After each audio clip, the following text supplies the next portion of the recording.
आलस की कीमत, laziness story for kids in Hindi. दिन के 12 बज रहे थे, लेकिन सोहन अभी भी सो रहा था। उसकी माँ सुमित्रा ने आवाज दी, सुमित्रा उठ जा बेटा, देख सूरज सर पर चढ़ आया है, कब तक सोता रहेगा। लेकिन सोहन पर कोई असर नहीं हुआ। वह चादर से मुंह ढककर दोबारा सो गया। कुछ देर बाद उसे खाने की खुशबू आने लगी। दाल में तड़का लगते ही उसे जोर से भूख लगने लगी।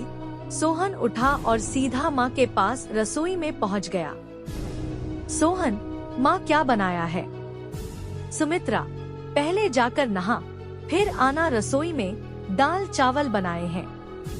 दाल चावल सोहन को बहुत पसंद थे। वह फटाफट आंगन में गया और हैंडपंप से बाल्टी भरने लगा। इसी बीच उसे याद आया कि उसने दांत तो मांजे ही नहीं। उसने फटाफट मंजन लेकर दांतों को रगड़ लिया और मगा साबुन लेकर बैठ गया नहाने। जल्दी से नहाकर कपड़े पहनकर रसोई में पहुंच गया। तब तक खाना तैयार हो चुका था। माँ ने खाना परोस दिया। खाना बहुत ही स्वादिष्ट बना था। सोहन ने भरपेट खाना खाया। वह खाना खाकर उठा तो माँ ने टोक दिया, सुमित्रा अब कहाँ चल दिया? सोहन, माँ लगता है खाना कुछ ज्यादा ही खा लिया, बहुत तेज नींद आ रही है, मैं तो सोने जा रहा हूँ। सुमित्रा, हे भगवान, अभी 1 घंटे पहले ही तो सोकर उठा है। तुझे बस सारा दिन यही काम है। उठो, खाओ और सो जाओ। तुझे पता है तेरे पिता खेत में कितनी मेहनत करते हैं, तब हमें 2 वक्त की रोटी मिलती है। कुछ नहीं तो जाकर उनकी मदद ही कर दिया कर। उनके लिए खाना ले जा, मैं अभी तैयार कर रही हूँ। सोहन पर तो जैसे दोहखों का पहाड़ टूट पड़ा। सोहन, माँ तुम्हें पता है इतनी धूप में पहले एक बार मैं खाना देने गया था, आकर कितना बीमार पड़ गया था। तुम ही चली जाना, मैं तो सोने जा रहा हूँ। सुमित्रा को बहुत गुस्सा आया। इससे पहले वह कुछ कहती, सोहन तेजी से अपने कमरे में जाकर सो गया। सुमित्रा खाना लेकर खेत पर पहुंची। कबीरदास बहुत मेहनत से खेत जोत रहे थे। सुमित्रा, सुनो जी, पहले खाना खा लेते। कबीरदास, अरे तुम इतनी धूप में क्यों परेशान होती हो, सोहन के हाथ से खाना भेज देती। सुमित्रा, हमारे तो भाग्य ही फूट गए हैं। ऐसा आलसी बेटा मिला है, बस खाता है और सो जाता है। भगवान जाने इस लड़के का क्या होगा। कबीरदास, चिंता मत करो, एक दिन सब ठीक हो जाएगा। सोहन के माता पिता सोहन की आदत से बहुत परेशान थे। वह कोई भी काम नहीं करता था, बस सारा दिन सारी रात सोता रहता था। एक दिन सोहन के पिता ने कहा, कबीरदास बेटा, मैं खाद और यूरिया लेने शहर जा रहा हूँ। 2 दिन लग जाएंगे। फसल तैयार होने वाली है, तू सुबह खेत पर चले जाना और सारा दिन वहीं रहना। शाम को खाना खाकर रात को वहीं सोने चले जाना। कहीं कोई जानवर खेत में न घुस जाए या कोई और हमारी फसल को नुकसान न पहुंचा दे। सोहन, पिताजी मुझसे ये सब नहीं हो पाएगा, आप माँ को बोल दीजिए। कबीरदास, नालायक, खेत की देखभाल आदमियों का काम होता है। अगर मुझे पता लगा तू खेत पर नहीं गया या फसल को नुकसान हो गया तो तेरी खैर नहीं। सोहन डर गया।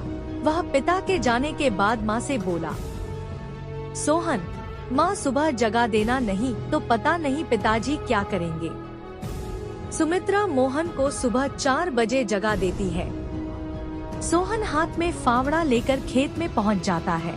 वहाँ जाकर देखता है चारों ओर ठंडी हवा चल रही थी। वह एक पेड़ के नीचे बैठ जाता है। तभी उसे हल्की हल्की रोशनी नजर आती है।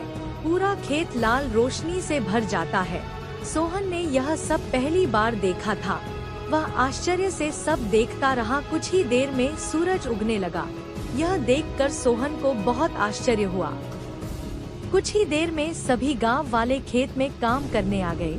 सब अपने अपने खेत पर काम कर रहे थे। सोहन पेड़ के नीचे बैठा था। तभी उसके पास के खेत से माधो काका आए। माधो काका, सोहन, मेरे खेत में पानी लग गया, अब तू अपने खेत में पानी काट ले। सोहन, काका मुझे तो कुछ पता नहीं, ये सब तो पिताजी ने कभी नहीं बताया। एडवर्टाइजमेंट्स। माधो काका, बेटा कभी पिता के साथ खेत पर आया है तो तुझे पता होगा। माधो काका ने अपने बेटे को बुलाकर पानी सोहन के खेत की ओर कर दिया। माधो काका, जब पूरा खेत भर जाए तो हमें बता देना।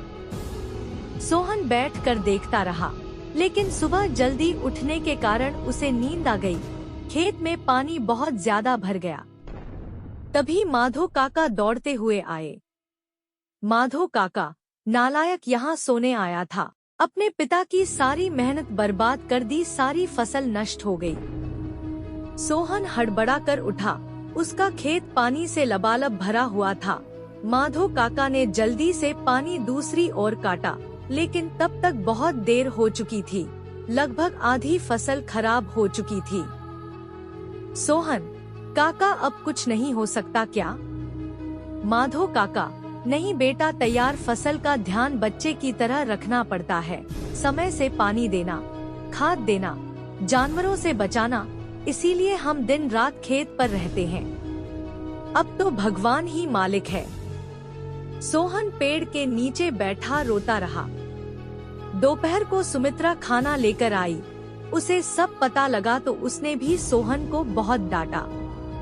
शाम को सोहन घर नहीं आया, नहीं उसने खाना खाया। उसकी भूख, प्यास, नींद सब उड़ चुकी थी। अगले दिन जब कबीरदास घर वापस आए तो उन्होंने सोहन के बारे में पूछा। सुमित्रा ने सारी बात बता दी। कबीरदास सब छोड़कर दौड़ते हुए खेत पर पहुँचे। उन्होंने देखा मोहन पेड़ के नीचे बैठा रो रहा था। आधी फसल खराब हो चुकी थी। सोहन, पिताजी मुझे माफ कर दीजिए, मेरे आलस ने इतना बड़ा नुकसान कर दिया। आप चाहें तो मुझे पीट लीजिए। कबीरदास, नहीं, तुझे मारने से फसल ठीक नहीं होगी। वादा कर आज के बाद कभी आलस नहीं करेगा। चल अब घर चल, वहीं बात करेंगे। दोनों घर आ जाते हैं। सोहन की आंखों से अब भी आंसू बह रहे थे। सुमित्रा ने उसे खाना दिया, लेकिन उसने नहीं खाया और वह अपने कमरे में जाकर रोने लगा। सुमित्रा जी, अब क्या होगा? आधी फसल तो बर्बाद हो गई। कबीरदास, सुमित्रा, कोई घाटे का सौदा नहीं है। आधी फसल देकर अगर बेटा सुधर गया तो यही काफी है। कबीरदास ने सोहन को बुलाया। कबीरदास, बेटा, अब तो नुकसान होना था हो गया। अब हमें कल से आधे खेत की फसल उखाड़ कर दोबारा बोनी होगी। सोहन, पिताजी, आप बाकी आधे खेत में खाद यूरिया लगाकर उसे काटने का इंतजाम कीजिए। मैं इस पर अकेले काम करना चाहता हूँ। अगले दिन सुबह 4 बजे सोहन अपने पिता के साथ खेत पर पहुँच गया और पिता के बताए अनुसार खेत पर काम करने लगा। 4 महीने कठिन परिश्रम करने के बाद नई फसल कुछ बढ़ती हुई दिखाई देने लगी। सोहन अब एक कर्मठ, मेहनती इंसान बन चुका था। अगर आपको इन कहानी में थोड़ा सा भी मजा आया है तो प्लीज चैनल को सब्सक्राइब कर दो। यदि यह वीडियो लड़की की होती तो सभी चैनल को सब्सक्राइब करते। आप सभी से हाथ जोड़कर विनती है कि आप प्लीज चैनल को सब्सक्राइब कर दें।